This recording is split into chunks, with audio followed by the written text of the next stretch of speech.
A company can become larger, more valuable, and more successful while your ownership of it becomes smaller.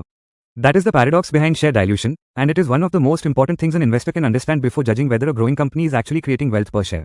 When new shares are issued, the company receives something in return: capital, employees may receive equity compensation, debt may convert into shares, or an acquisition may be financed partly with stock. The business may gain resources, but the existing shareholder now owns a smaller percentage of the total company. That is the basic mechanism of dilution. But the deeper question is not simply, does dilution reduce ownership? It usually does. The more important question is, what did the company receive in exchange for taking part of my ownership away? Imagine a company with 100 shares, and you own 10. You effectively own 10%. If the company creates another 100 shares and your holdings remain unchanged, your 10 shares now represent 5% of the company. Your share count did not fall, yet your ownership claim was cut in half.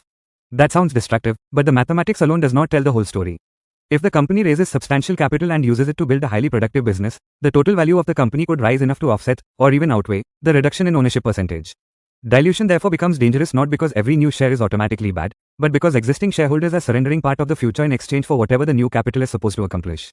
This creates the hidden cost. Investors often look at revenue growth, total profit, or the size of a company and conclude that shareholders are becoming richer. But shareholders do not own total revenue. They do not own total profit. They own a claim on the business through their individual shares. That means the more relevant question becomes, how much economic value is being created for each share? This is why earnings per share can tell a very different story from total earnings. Suppose a business increases its total profit, but the number of shares grows even faster. Total earnings may look impressive while earnings attributable to each individual share become weaker. The company is growing, but the ownership unit is being stretched. That distinction is easy to miss because human beings naturally focus on absolute numbers. A larger company feels like a better company. A bigger profit feels like greater wealth. But investing is ultimately about claims, and claims must be measured relative to what they represent.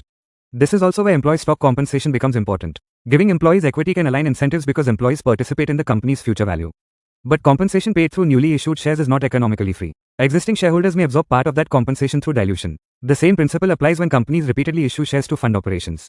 One issuance may provide valuable growth capital. Repeated issuance can reveal something different. The business may be unable to generate enough internal cash to finance itself.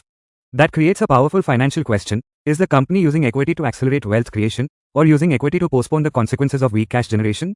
The answer requires looking beyond the headline growth rate. Cash flow matters because accounting profit does not automatically mean cash is available for expansion. If a business continually needs external capital, investors need to understand why. Is management funding productive investment? Is the industry unusually capital intensive? Is the company temporarily scaling? Or is the business model consuming capital faster than it can generate it? The distinction becomes even more important during periods of economic stress. When markets weaken, a company with limited liquidity may face difficult choices. Borrowing can increase financial risk. Cutting investment can slow growth. Selling assets may be expensive. Issuing shares can provide capital, but existing shareholders may pay part of the price through dilution. This is why dilution can behave like a financial shock absorber. It can protect the company from immediate collapse while transferring part of the economic burden to existing owners. That does not make equity issuance inherently unethical or destructive. Sometimes issuing shares is the most rational way to strengthen a balance sheet, fund expansion, or survive an extraordinary disruption.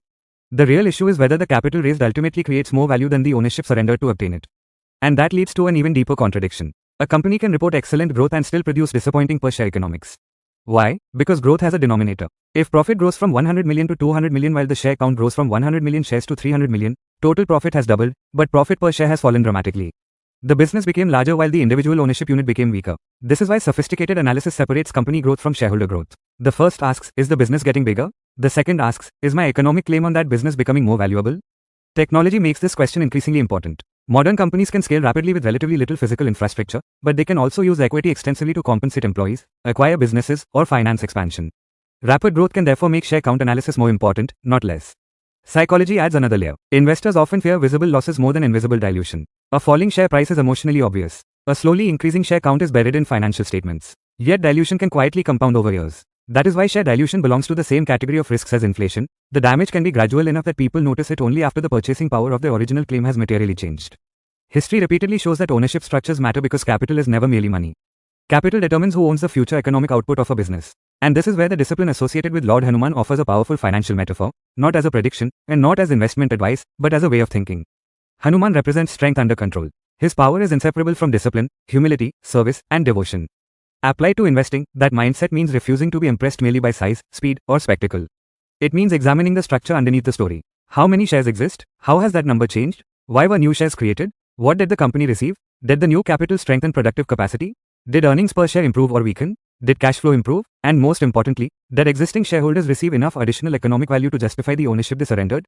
Those questions transform dilution from a frightening word into an understandable mechanism. The deepest lesson is that ownership can disappear without a single share being taken from your account. You can still hold the same number of shares while owning a smaller fraction of the future. That is the hidden cost. So when you study a growing company, do not ask only whether the business is expanding. Ask whether your claim on that expansion is expanding with it. Because wealth is not created merely when a company becomes bigger. Wealth is created for shareholders when the value represented by each ownership unit grows. And perhaps that is the most disciplined way to approach stock market engineering, not with fear of dilution, not with blind faith in growth, but with the courage to examine what is actually being exchanged. Capital for ownership, growth for claims, present sacrifice for future value. And in that exchange, the investor's most important question remains remarkably simple. As the company grows, is your piece of the future growing with it? Jai Hanuman.